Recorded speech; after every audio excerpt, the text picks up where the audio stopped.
Built at an altitude of 2,430 meters, surrounded by steep rain-swept cliffs, stands the city of Machu Picchu.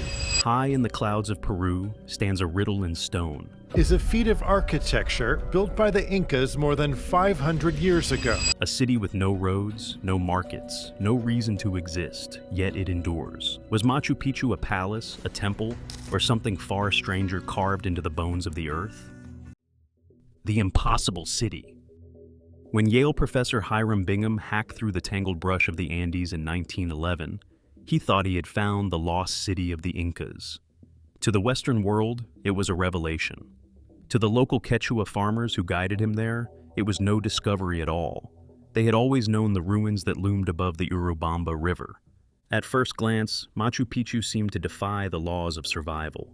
Balanced at 2,430 meters above sea level, the city clings to a razor-thin ridge between towering peaks. Its terraces jut into empty air. Its temples overlook sheer cliffs that plunge nearly 500 meters into the valley below. From afar, the stone walls appear to float in the clouds, untouched by centuries of storms. But beneath the beauty was contradiction. Unlike other Inca centers, no grand highways led here. There were no bustling markets, no large neighborhoods, no fertile plains to feed a city. What Bingham revealed to the world was not a thriving capital, but a riddle carved into stone. Why build here at all? For an empire famous for its efficiency, logistics, and vast agricultural networks, Machu Picchu seemed like a reckless mistake. The very place where no city should stand became one of the Incas' greatest achievements. And from the moment of its unveiling, one question lingered. What was Machu Picchu really for? A century of questions. The more archaeologists studied Machu Picchu, the stranger it seemed. Unlike Cusco, the beating heart of the Inca Empire, this city lacked the features of daily life. No evidence of crowded marketplaces, no sprawling family homes, no vast storage complexes to feed an urban population. The elegant gardens could sustain a few hundred people, but never the thousands needed for a capital. Yet the architecture suggested importance. Temples aligned precisely with the solstices. Windows framed the rising sun on sacred days. Stone walls were so tightly joined that not even a blade of grass could slip between them. Every detail spoke of ceremony, order, and cosmic significance. But if Machu Picchu was a religious sanctuary, why risk building it on such dangerous ground? The contradictions only deepened as the 20th century unfolded. Scholars argued over labels: palace, fortress, royal estate, sacred retreat. None fit perfectly. Even Bingham's triumph carried controversy. He shipped hundreds of artifacts to Yale University, igniting a century-long battle with Peru over ownership. And his claim of discovery reinforced a Western narrative that ignored the indigenous memory of the site. Geography added to the enigma. Machu Picchu was cut off from major Inca highways, its paths winding instead through misty forests and steep ravines. To reach it was to leave the empire's arteries and walk into isolation. In a civilization built on connections, this place seemed intentionally remote. For decades, scholars were left with the same unanswered riddle. Why had the Incas chosen the most impractical, perilous ridge in the Andes to carve one of their greatest works?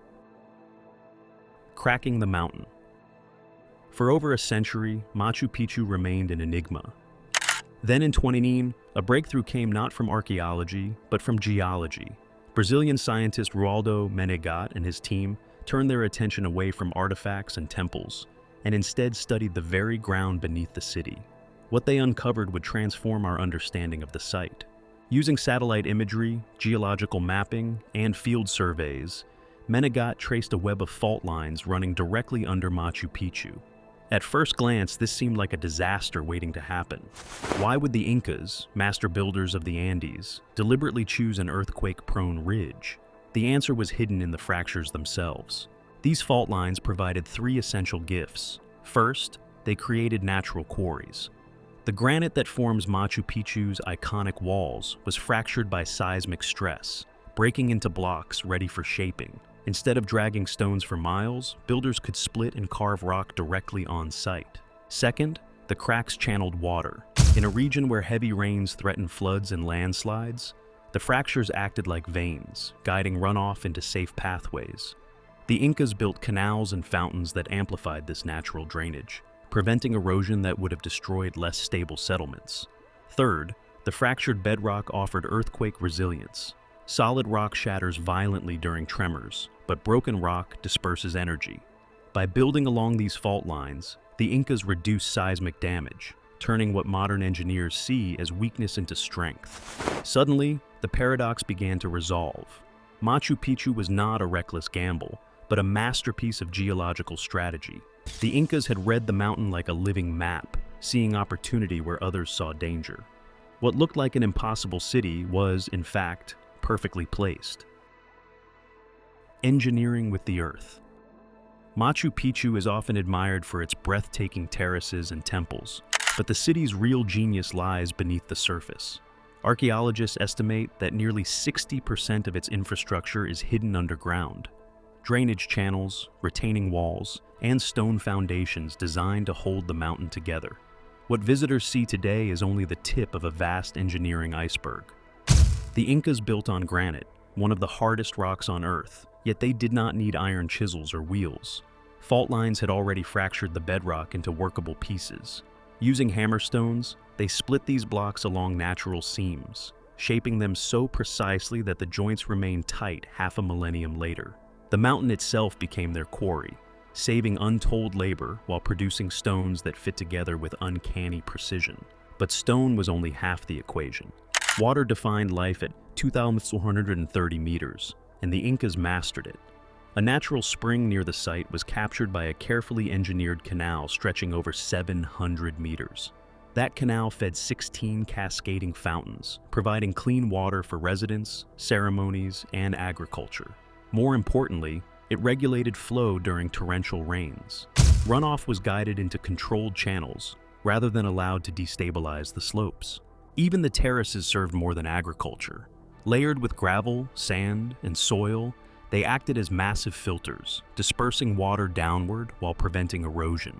These steps transformed vertical cliffs into stable platforms, simultaneously feeding crops and anchoring the mountain's fragile slopes. Modern engineers marvel at how effective these systems remain. In a region plagued by landslides, Machu Picchu has endured centuries of storms without catastrophic collapse. It was not brute force that kept the city alive, but a philosophy: work with the mountain rather than against it. A pattern across the Andes. Machu Picchu was not an isolated marvel. Once geologists began mapping fracture zones across the Andes, a startling pattern emerged. Other Inca centers, Cusco, Ollantaytambo, Pisac, were also built directly atop fault lines. What appeared to modern eyes as geological hazards had, for the Incas, been opportunities. In Cusco, the capital of the empire, multiple fault lines converge, carrying rivers and springs into the valley. This natural plumbing allowed the city to sustain tens of thousands of people with consistent water flow. The very placement of the capital, long thought symbolic, was also strategic geology. At Ollantaytambo, terraces rest on fractured slopes that naturally guide water through the soil. Nearby quarries lie along the same faults, providing stone that could be cut and transported with minimal effort. Even the fortress walls lean into ridges shaped by the earth itself. Rather than forcing the land to submit, Inca engineers adapted seamlessly to its contours. Anthropologists now describe this approach as ethnogeology, a cultural science of the land developed through generations of careful observation. The Incas may not have had microscopes or seismic sensors, but they had centuries of lived experience. By watching how mountains cracked, how springs emerged, and how slopes shifted, they built a mental map of the Andes that functioned as both engineering blueprint and spiritual guide. Seen this way, the empire's rapid expansion was not mysterious at all. Its cities and fortresses were not scattered at random, but positioned with a hidden logic written in stone. Machu Picchu was one masterpiece within a vast, invisible network. The sacred science.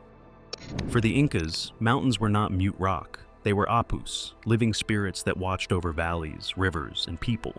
The earth itself was Pachamama, the Great Mother, whose gifts of stone, soil, and water demanded respect as much as use. In this worldview, building was never just practical. It was also an act of devotion. Archaeologists have uncovered ritual offerings beneath terraces and foundations at Machu Picchu. Seashells carried from distant coasts, carved stones, even burned sacrifices.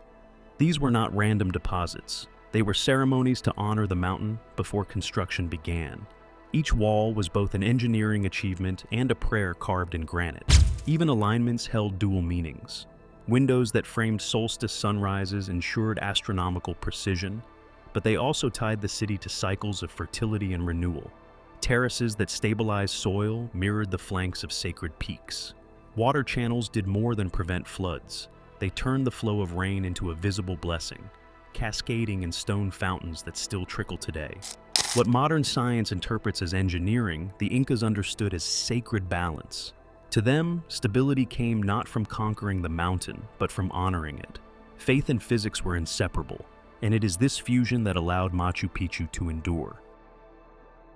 The invisible masterpiece. For more than a century, Machu Picchu was described as a paradox, a city that should never have existed. Historians once saw it as a defiant display of human power over nature, clinging to a cliff in reckless triumph. But modern science tells a different story. The Incas did not fight the mountain, they partnered with it. The terraces, fountains, and temples are only what the eye can see. The real masterpiece lies hidden. The layers of gravel beneath the soil, the channels carved into fractured rock, the foundations that anchor the ridge. Archaeologists now believe more labor went into what is invisible below ground than into the walls that tourists photograph above it. What survives is not an illusion of permanence, but the result of deep integration with the earth itself. This is why Machu Picchu still stands while other sites eroded or collapsed. Its survival is not luck. It is the outcome of a worldview in which nature was not an obstacle, but a collaborator. The riddle that once baffled scholars now carries a simple truth. Machu Picchu endures not because the Incas conquered the Andes, but because they listened to it.